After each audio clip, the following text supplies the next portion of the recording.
Well, folks, we have ourselves the first ever full community selected review. So, here by popular demand, we are watching Toy Soldiers, the 1984 action thriller. I'm just kidding. It's not this one. How disappointed would you all have been if I picked this movie over the one you actually wanted? Toy Soldiers, 1991, with Sean Astin, Denholm Elliott, Wil Wheaton. What? I'm just saying you should be nicer to Wil Wheaton. Wil Wheaton seems like a nice guy. And many other greats. So, without further ado, let's do the thing with the stuff, because this is Redeye Reviews.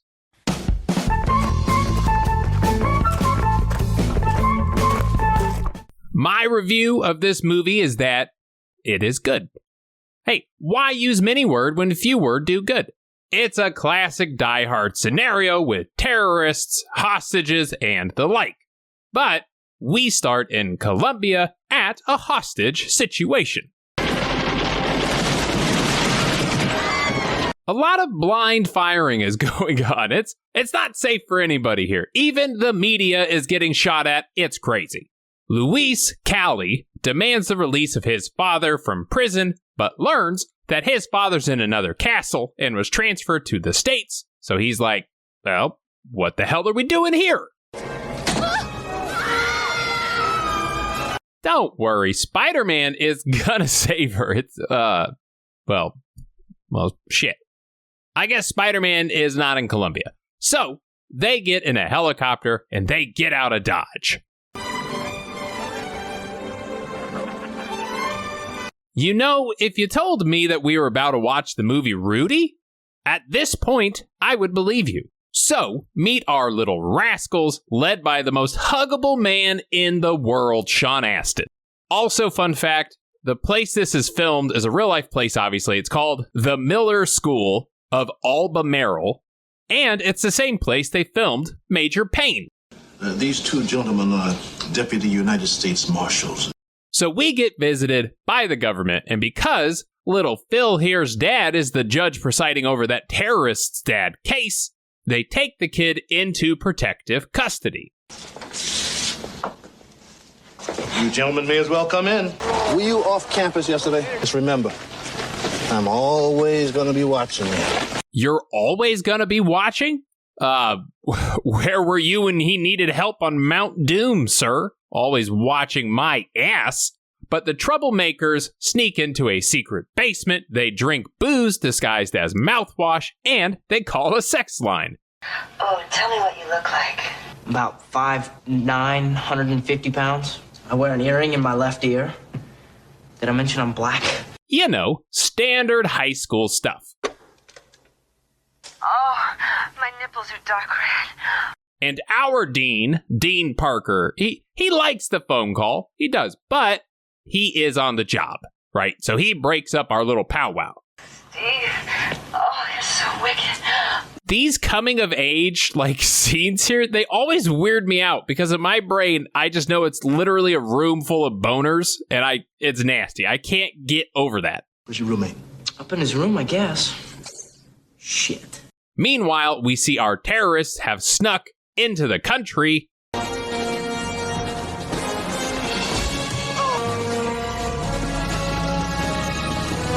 That happens. Back to it. Billy decides to prank the dean again because even though he is a fun and caring father figure, we can't handle feeling our feelings. Oh, check it out. Stand Masters. Any idea who did it? A very good idea. That's a solid prank. That's a lot of effort. Probably could have been studying, but it is a solid prank. You. Yo, Billy. Pick up that banana. And I learned that this entire banana part of it was completely improvised. Before the scene, Sean Astin got a hold of a nanner and just added his own little flair to the scene. So the reaction from the dean and the kids are pretty much entirely unscripted. But our dean leaves the school for some errands, and meanwhile, while he is out, the evil terrorists have appeared.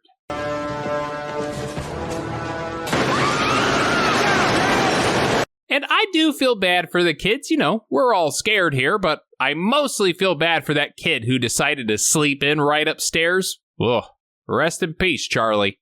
So our terrorists, they wired the entire place faster than like an F1 pit crew, and then they start asking around. This one guy has apparently never shown anybody anything in his life before. Sir, why are you holding the photo like that? Oh, hold it upright so they can see it.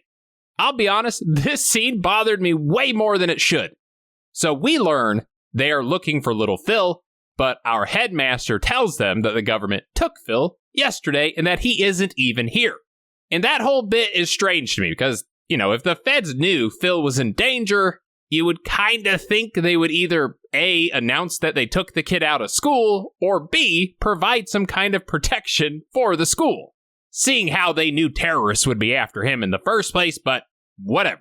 With their plans already falling apart, we pivot hard.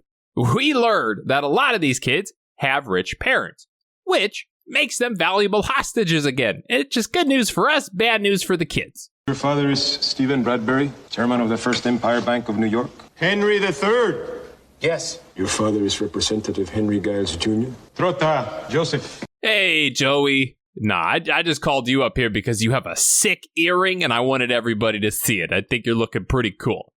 Your father is president of the Texpeed Oil Company, chairman of the Armed Services Committee, and past president of the California Bar Association.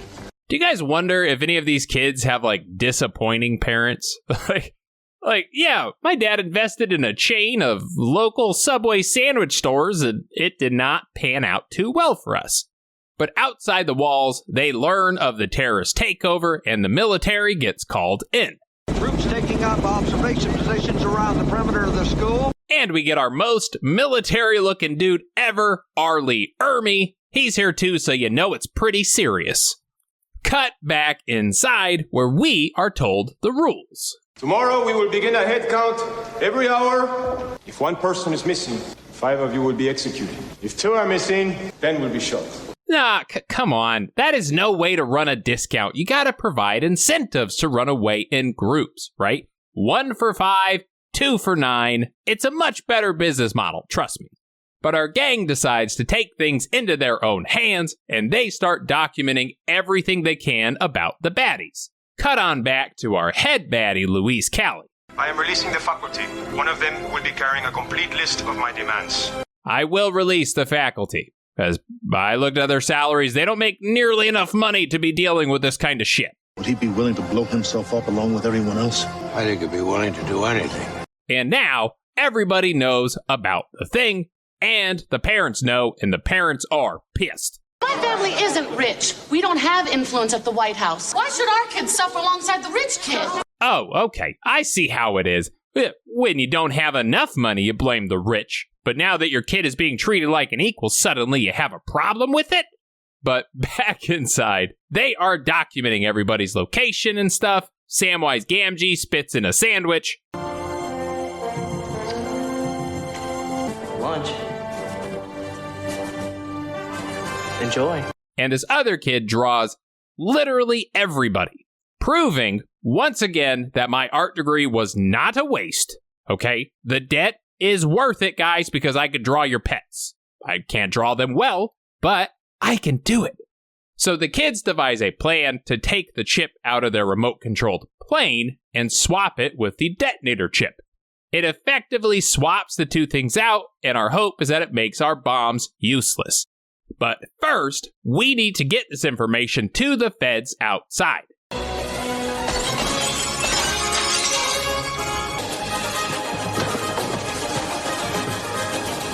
Man, he is fast for a little guy. Look at him run, his little hobbit feet carrying him over vast valleys and through this discount Shelob's lair. Here's all the information you need to know about the people who are holding us. I gotta run.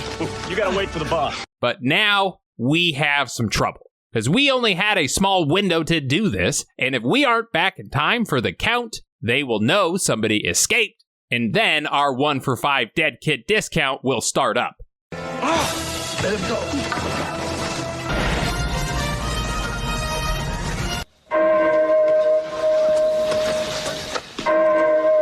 Oh my God, this is so exciting. Yeah, if you're not feeling pumped right now, you are dead inside. You're dead. He even falls in a ditch, guys. What is gonna happen? 89, 90, 91. Still 91. Did you think I was kidding? Face against the wall. Come on. I was in the shower. I didn't hear the bell ring. He's wet. So he is. Well, he is wet. He is wet. He must be telling the truth. I mean, he smells like shit. But, you know, this place is old. I don't know, maybe the pipes are bad. I learned. Headmaster. And here is where the story gets insane, okay? So they learn that Joey's dad is the head of the New Jersey Italian mob, right? And they say, get out of here, Joey. We don't want your kind here. It's too much trouble. But Joey decides to Rambo this shit hard. However, Joey only watched the first Rambo, and he honestly wasn't really paying attention.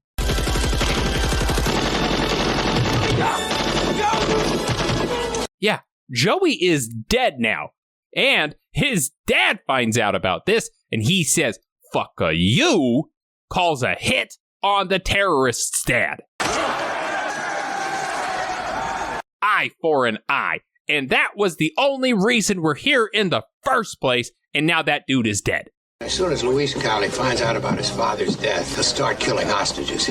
I know, right? Guys, it is crazy in here. It's like having diarrhea while camping. This shit is intense.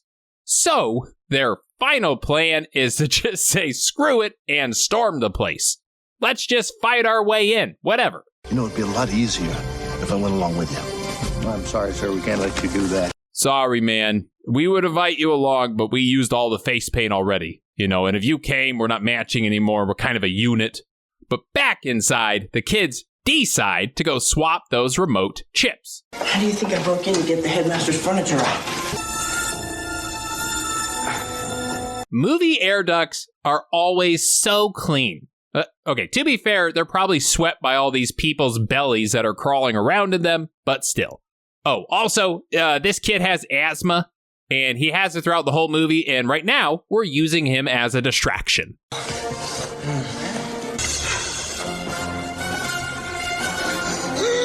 So we do it. But when we get back to the bathroom, a baddie is in the bathroom.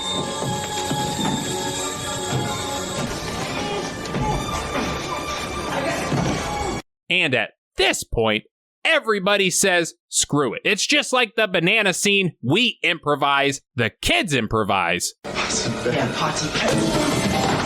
The military improvises. These dudes get blown up, and our dean shows up.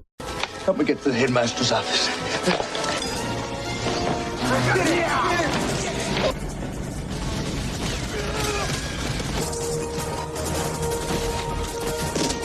Also, that man's run and dive was textbook, sir. That was simply amazing. Bravo. So the kids are in the basement. Sean Astin gets held hostage.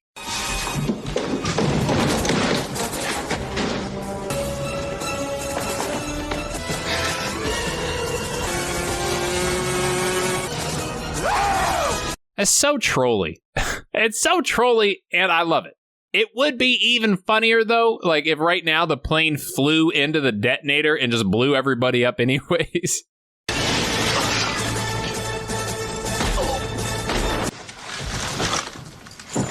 Are you all right? Yeah. No, he is not. He is not okay. Did you see how much blood was gushing from that thing? But I guess he is. They just wrapped some gauze around his shoulder, and I guess he's fine. Does that mean I'm off pots and pans? Oh, no. No, but I am going to put you in therapy because you're going to have a lot of shit to work through soon. And forget about the Lord of the Rings. I would trust this fellowship to save the world any day, and that is it. It's an amazing movie, so let's show more of it over on Redeye Reacts.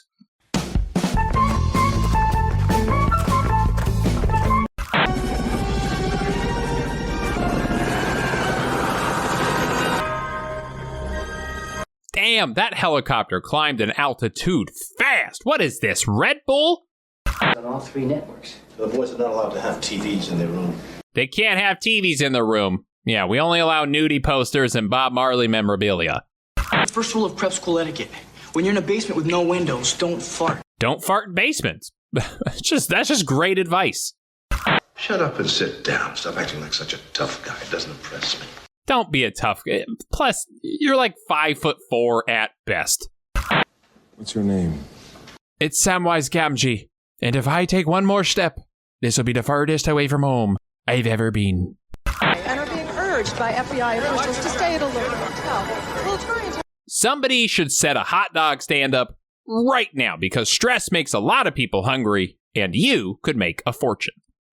All right, next scene's a little tricky. How can we tell the audience that this room is our FBI intel room? 12, 32, 11. Subtle. That is subtle, but effective. Did that inmate just hand him a broom on fire? That is amazing. Yeah, I'm on pots and pans. Pots and pans? What's pots and pans? That is it. Thank you all who voted on this one. It was super fun doing this style of review. I hope you all really liked being a part of it and kind of getting to choose it. If you want the power to do this sort of thing, but on a much more often basis, you can head to the Patreon page and do just that. It's a few bucks my way, helps the channel out, makes me feel good, and you will get some awesome merch and the power to pick future reviews. As always, thank you to that community. We have a couple bangers coming your way soon. I hope everybody enjoys those. If you want to join that, link down below. If you just like the video and you want to support me in another way, just subscribe. That's an amazing way to do it. I'm really trying to grow the channel. I want to get 50,000 by end of year. Let's make it happen. Hit subscribe, like it with a thumbs up, leave some comments. I have a Discord community. You can find that link below. I have a merch store. That link below. Click all this stuff, bookmark it. I don't know. Take screenshots, fax it to your mom. Just have a blast. I will see you all next time, and until then, stay happy and stay healthy. I will release the faculty, because I looked at their salaries. They don't make nearly enough money to be dealing with this kind of shit.